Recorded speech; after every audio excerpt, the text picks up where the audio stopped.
getting his feet wet, trying to do the offense. So, we're going to get better, and it's going to be a domino effect around the whole team. Are you excited about Kimbrough and, the fact that this is going to be a pretty deep tailback group? Oh, yes, sir. Kimbrough is a great athlete, very fast guy. We're lucky to have him. We can utilize his speed in so many ways. So it just all depends on Kemp, see how he responds from that transition from high school to college. Like I said, great athlete. Definitely can use him, and we're, expecting him to work hard and make an immediate impact for his season. With Warren coming back, last year you kind of carried the bulk of the carries. Do you anticipate, welcome, getting a helping hand, or do you like being able to get in their rhythm and get the majority of the carries? Pretty much, me and Warren had the same capabilities of, running the football. So wherever the case may be, I'm not a selfish guy. If Warren has to get the start, so be it. If I have to get the start, so be it. Even if Kimbrough comes in and work hard and gets the start, so be it. I'm just worried about the W. So we emphasize, there's no starters on this team. You just got to work hard. Zac, concussions have been in the news a lot the last year or so, and you've played a lot of football, probably taken a lot of hits over the years. Do you ever worry about long-term repercussions from playing football? Not really. We pretty much, we're aware of the concussion situation and whatnot. And one thing I can say is that, Vanderbilt, we're always cautious about that. The equipment people are always, checking our helmets, making sure they're tight fit and whatnot. We have probably one of the best college hospitals in the nation, actually. So, they do a great job of, reminding them of the precautions of, of the concussion thing. So, we're pretty much on top of it.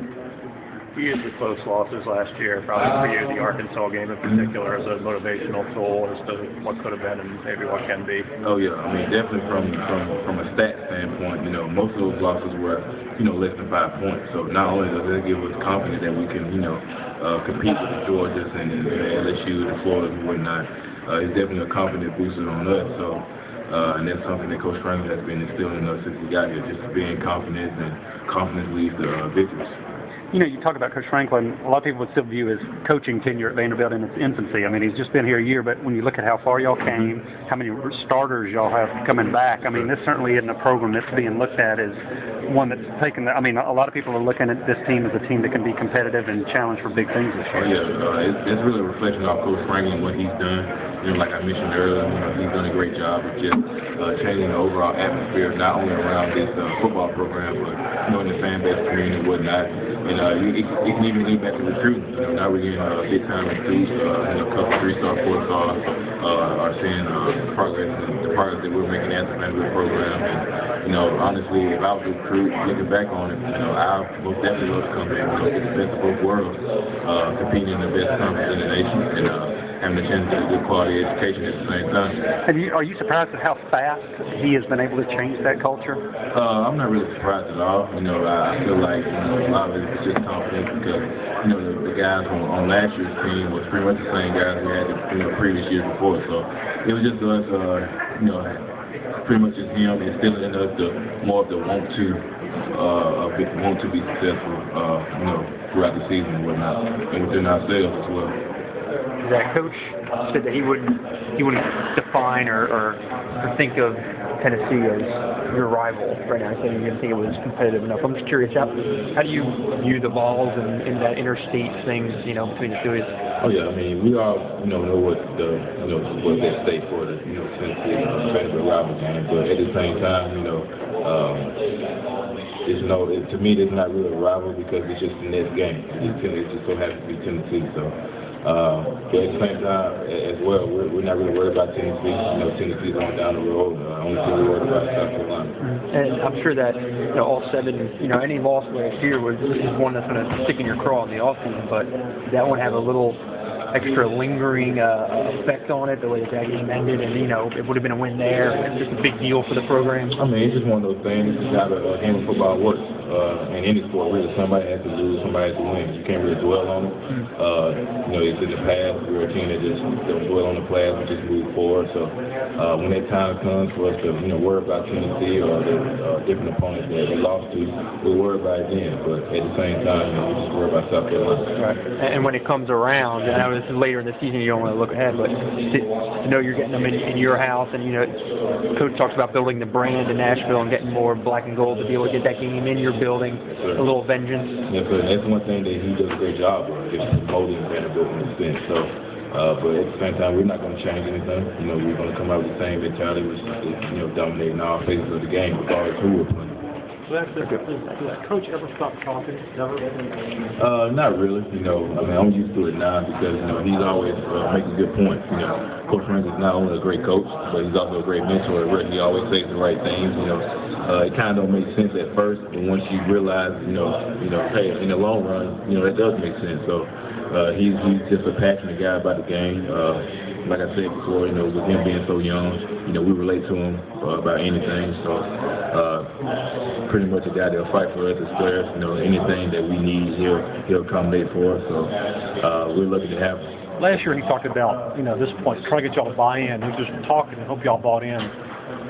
Right now, how do you feel? Obviously you bought in, but can you sense it's just a different approach this year? Like, you know, we bought in, we know what it's about. I mean, obviously we had, you know, high expectations going into last season, but, you know, we have even higher expectations coming this season. And, you know, I mentioned earlier that, you know, it took us a minute to buy into the system from an offensive standpoint. And really, it was just all reflection on us, you know, getting into the playbook, knowing what needs to get done, and at the same time, just doing it on a consistent level as well. Last year Marv was the leader. Now that he's on with his attorney career, probably represents y'all. Yes, sir. Who stepped up? Who's like the guys now? I mean, we really haven't found that Chris Marr type guy yet. You know, offensive Coach Franklin always emphasizes that, you know, whether you're a freshman or whether you're a redshirt senior, you know, you can be a leader regardless of what your class is. So definitely, you know, Chris Marr, we're going to miss Chris Marr, great leader on and off the field. Definitely, with him being a veteran from last year, he took me under my wing when I first got here as a freshman. So definitely taught me a lot of things. We still communicate to this day. And, you know, we really haven't found a Chris Marr type guy yet, but we're not really looking for leadership within one guy. You know, we really want to get leadership within all the players. Can you be that guy? Yes, sir, I could be. You know, honestly, you know, it took me a minute to, you know, develop into that leadership role because, you know, of last year, you know, with Warren being hurt or whatnot. Like I said, it took me a while to buy into the fact that, hey, you know, I'm a leader, not only one of the leaders of his offense, but also this running game as well. So it took me a minute to buy into it. I got a lot of help from, you know, Warren, because, you know, Warren is one of those type of guys. He's just natural for a leader. People will follow him. You know, him being on the sideline last year, you know, he still made a huge contribution on my behalf, you know, going over the right plays, make sure I'm in the right spot. So, you know, I can definitely mold into that role if I have to. A lot of hits to get those yards last year. How important is it for Warren, John, Brian, some of these other guys to give you backup this year? Could you go through another year like that where... Oh, yeah. I mean, there's not too many, you know, bats in the SEC that obviously are every down bats that play every snap. So just having that transition of, you know, one bat going in and one bat subbing out and whatnot, it's a tremendous advantage for us, you know, keeping us fresh. Because for Franklin, we play hard 100% every play. So we give it all 100% every play. So it definitely gives us an advantage on, you know, being fresh and whatnot as far as running the ball. You'd be okay with maybe not being 1,000-yard back in exchange for being fresh and healthy? Yes, sir. I'd say healthiness over 1,000 yards any day. You know, it's always good to get 1,000 yards, but, you know, I'm not really a stats guy. You know, I'm really more of a team first type guy. I like to emphasize I'd rather have a, you know, 50-yard game and win than a 200-yard game and lose. You know, so this is my mentality. I've had an approach about it ever since. Franklin's always selling us. He's selling recruits. And does he still sell you guys? Is he selling you guys in the locker room all the time on whatever? I mean, you know, Coach Franklin's the type of guy, you know, he's going to do, you know, whatever it takes for us to be successful. You know, I'm pretty sure that's with every coach. But, you know, Coach Franklin just is something different about him, you know. Every time he talks, it's just one of those things where when he talks, everybody just stops what they're doing and just looks at him. So, you know, not only is he a tremendous coach, like I said, he's an outstanding leader for this program, and we got his back, you know, and most certainly he got ours. Had he told you guys about that story where he walked in last year and nobody recognized him? I think he mentioned that once or twice. You know, I guess it was just because, you know, he was a new guy on campus and whatnot. So, but obviously we knew what his capabilities are, we know what kind of coach he is, we know his expectations. So, you know, the success we had last year, you know, it was all good, you know, with some success. But, you know, people fail to realize that, you know, last year was also a losing season for us. So, you know, he has expectations for us, and, you know, we know the expectations to another level as well.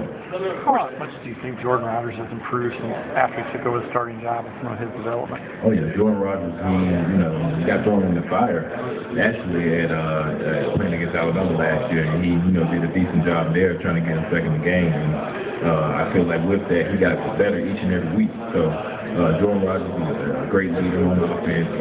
One of the main things that I like about him is just his versatility. You know, with him, he's a great thrower at obviously, and he also can do a lot with his legs too, running the football. So he just brings that nice versatility within the offense, and it's definitely a spark for us. Who are some guys in the summer that have kind of caught the eye of the veterans, some young guys in the summer? You know, we actually have gotten a very good talented group of freshmen. You know, one guy that stands out to me is Brian Kimbrough, the running back that committed here, 4-star guy, heavily recruited guy. We're lucky to have him. You know, we're lucky to have his speed and his playmaking ability. There's a lot of pretty much I can name the whole freshman class, and a lot of other players.